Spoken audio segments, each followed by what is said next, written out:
A very good evening to you and many thanks for joining us this particular time. I do believe you had a wonderful day. Just in time for K24 Evening Edition on this 21st day of August 2024. Just a few days before teachers begin their industrial action and paralyze the third term, which is a very crucial term in the Kenyan school calendar. The teachers maintain that they will be, of course, beginning their strike on the 26th of August 2024, despite talks that they held today with the Teachers Service Commission. Now, this comes at a time when President William Ruto is set to officially unveil the Raila Odinga AUC chairmanship bid next week as the ODM Supremo seeks to take over from Musa Faki Mahamat as the chairperson of the African Union Commission. Before we continue with the bulletin, here are your top stories tonight.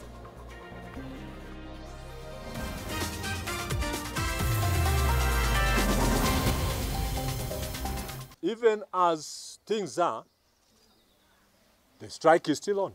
All our esteemed teachers to report to schools on Monday for the start of the third term, now that the government has released funds for the implementation of the second phase. Teachers' strike is still on come Monday. Nat and Kuppet maintain their grievances have not been resolved fully after a meeting with the TSC today. Kenya to spend a whopping 14.2 billion shillings to print new currency notes after the CBK awarded a contract to a German-based printer in a process that is now raising eyebrows. President William Ruto to officially launch Raila Odinga's AUC chair candidacy next week, even as details remain unclear on how much it will cost the taxpayers to fund the campaigns. Energy CS Opiyo Wandayi says his ministry is working towards addressing inefficiencies in a bid to drive fuel prices downwards, even as he maintains some factors are beyond government control. Welcome to our broadcast. I am Ian Keitani and our sign language interpreter is Evelyn Wangoi.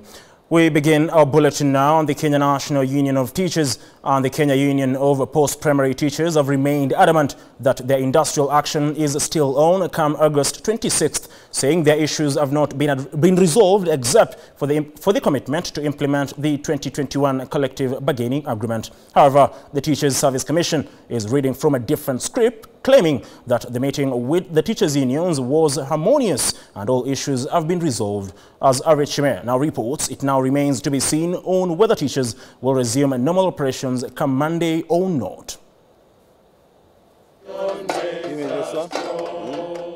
All is not well yet, says the Kenya National Union of Teachers NAT and the Kenya Post-Primary Teachers KUPPET after meeting between them, the Kenya Union of Special Needs Teachers KUSNET and the Teachers Service Commission TSC. Despite TSC's vow to implement the 13 billion shillings 2021-2025 collective bargaining agreement CBA, NAT and KUPPET maintain TSC still remains silent on several issues, including failure to confirm 46,000 JSS teachers to permanent and pensionable terms, failure to promote 130,000 teachers, failure to employ 20,000 new teachers, slashing of medical cover locations, and failure to remit third-party deductions. As they asked us to call off the strike, we told them we have organs to address this issue to finality. We told them we are not calling off the strike. The strike is still on until we sit with those organs and until Teachers Service Commission give us response. And we agreed that teachers will receive the second phase of the amended CBA in arrears, but we are waiting to see. We had asked for the restarting of talks on the new CBA rounds. There were also no commitment from that front line. However, TSC read from a different script, claiming the meeting was harmonious and all issues have been resolved, including the implementation of the 13 billion shilling CBA, promotion of 51,232 teachers and 20,000 teachers annually on common cadre, retooling of CBC teachers, review of career progression guidelines, remittance of third-party deductions, and the accessibility of teachers' medical cover. The unions have their say in how they address their members, but we are the employer. And we are saying the burning issue today And the one that had not been resolved until almost, I don't know when, was the one on CBA. The other issues have been addressed. We are therefore beseeching all our esteemed teachers to report to schools on Monday for the start of the third term. Meanwhile, the Kenya Union of Special Needs Education Teachers has agreed to resume teaching, saying it has faith that TSC will resolve their issues. The payment of the 6,000 teachers who were deployed from the regular schools to the special schools, the Commission have started paying some of them. But we are asking the Commission by the end of the month, that is August, all who have been deployed to be paid the 10,000 allowance per month. Walimu wetu Jumatatu waelekee mashuleni. Mishahara by Friday inaingia kwa bank zao. It now remains unclear whether teachers will down their tools or not come next week as schools reopen for the third term. Solidarity! Forever. Solidarity! Forever. Harriet Chimea, K24.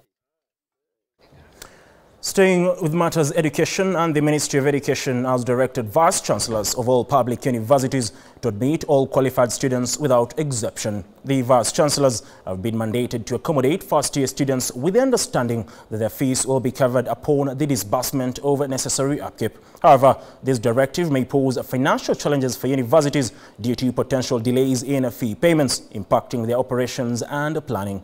Mariam Jahid now reports. Landmark decision aimed at eliminating financial barriers, the Ministry of Education has announced that all qualified students will have access to higher education. A statement issued by Education Cabinet Secretary Julius Migos states that vice-chancellors of public universities have therefore been directed to admit all qualified students without exception.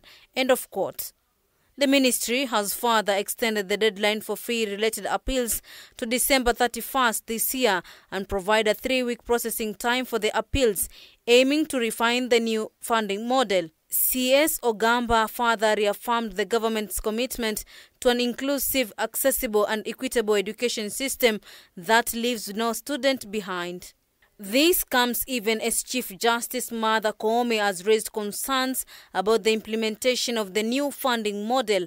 Koome has called for a re-evaluation of the program, adding that education should be made free by consolidating governors and MPs' bursaries. When you follow, you also find that there is bursary fund given from the taxpayers' money, given to the governor, given to the women rep, given to the MP through CDF, given to the MCA. I hope none of them is here because they are going to lynch me. Now, all those bursaries, how are they disbursed? Why wouldn't you put them in education and make education free for all? If this directive is anything to go by, public university management will face challenges in operating due to fee delays, which could have a ripple effect on the quality of higher education. Mariam Jahid, K24 Nairobi.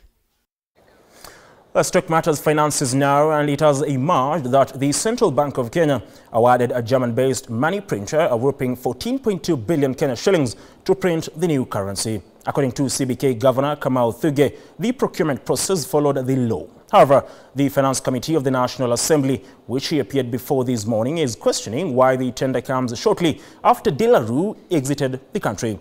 As the Joel Church now reports, the National Treasury will no longer have 40% returns as it was with the previous printing deal in 2019.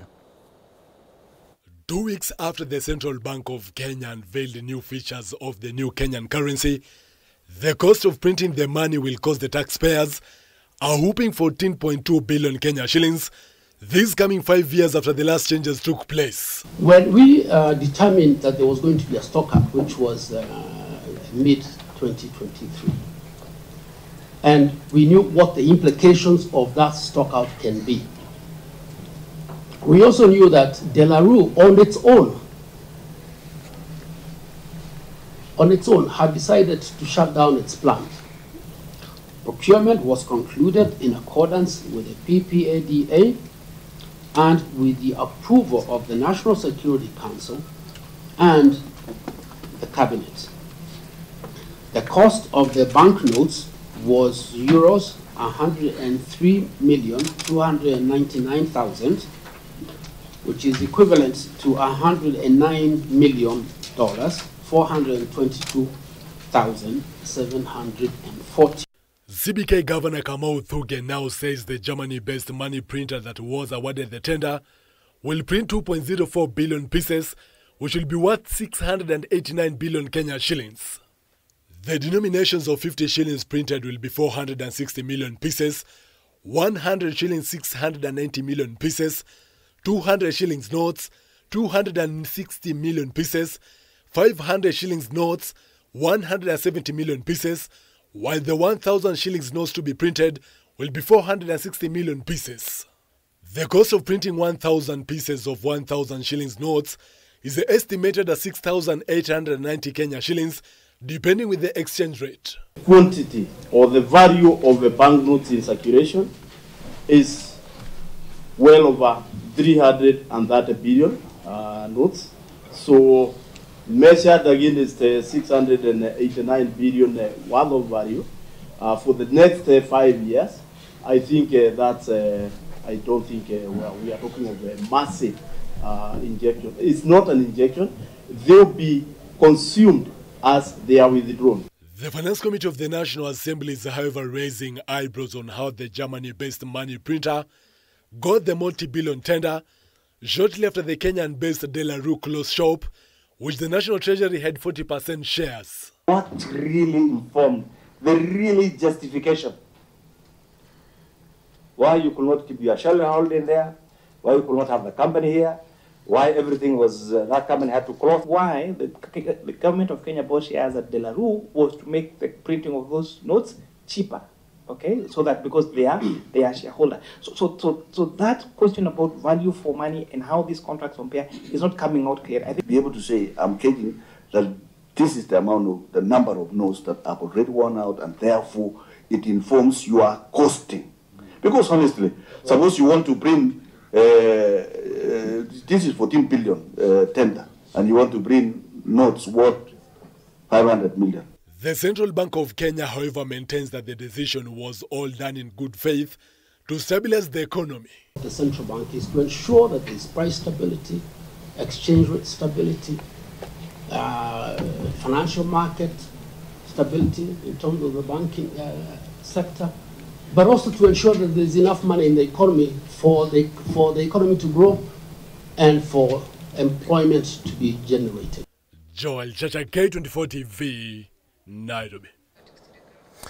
Now that story by Joel Chacha takes us to a fast breather. We'll be back in a moment.